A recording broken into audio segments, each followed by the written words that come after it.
This lesson we're going to be looking at JQuery selectors and what you can do with your JQuery selectors. So essentially a selector is a way to select and manipulate your HTML elements. And we saw earlier how we can access those HTML elements via jQuery. And this is why people love jQuery, because it's just so simple and easy to access any of your HTML elements and do something with it. So once you've made that selection, then you can work with it within jQuery. So there's a number of different selectors and a number of different ways to access and manipulate our web documents. So we can manipulate it with text, HTML, or value. And these are examples of how we can pick out and update our HTML code. So we saw earlier how we typed in HTML there, and we saw that we output hello world. And it was just as simple as that. So this could as easily been outputting a line break in there, so adding in some HTML content, and we get our HTML gets rendered out via the jQuery. So we also had the option of text. So let's take a look at that. So what this is going to do, this is going to do the same thing as when we're outputting text typically within our HTML, and when we look at this element we see that we've got that line break in there, but it's written out as text. So it's not being rendered out as HTML anymore, and it's just simply rendering it out as typical text or a typical string. And then lastly, we also have setting up a value or picking up a value from a form field. So let's take a look at that, open up our editor and create an input type, and so do something like a text value there. And here let's set an ID, so we'll call it first name, and give it a name of first name as well, and give it a value. So this is our default value of,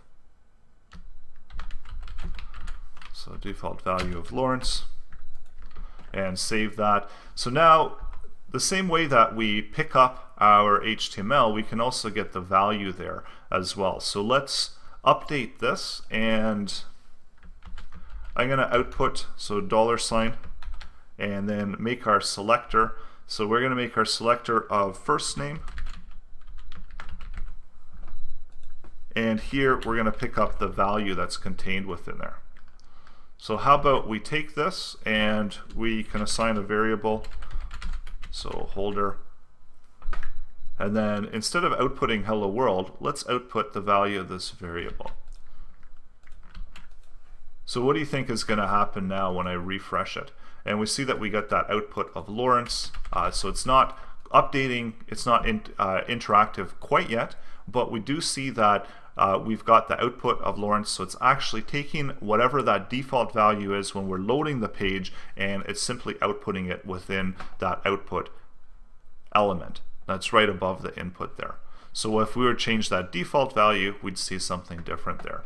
And there's different variations of this, of course, that we could do. So we could do it directly as well, so we could just place it in there as well directly. So that's going to accomplish the same thing. It's going to be a little bit shorter, but sometimes we like to keep them separated as variables, because for readability's sake, sometimes this is easier to read it than if we're putting those values in there. So again, depending on what your preference is and how you like to write your code, you can do it either way and accomplish the same thing.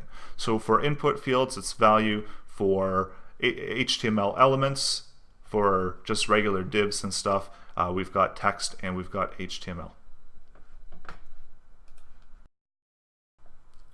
So this is an example of how we're setting, so we've got our ID, and we should have a hash actually in there, so we can set that we've got our ID, we've got our class, we've got our tag.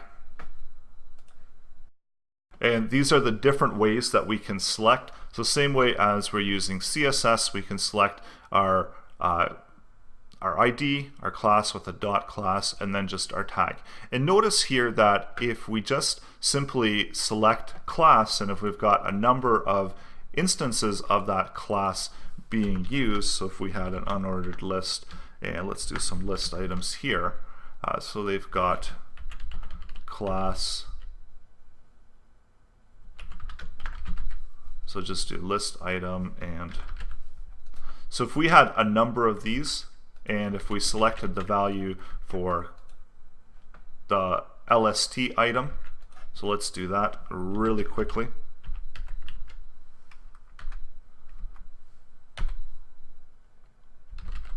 And we'll just get whatever the value of the HTML is. And we'll just console log this out so we can see it within the console. And actually I should make these different so that there is some differentiation between them.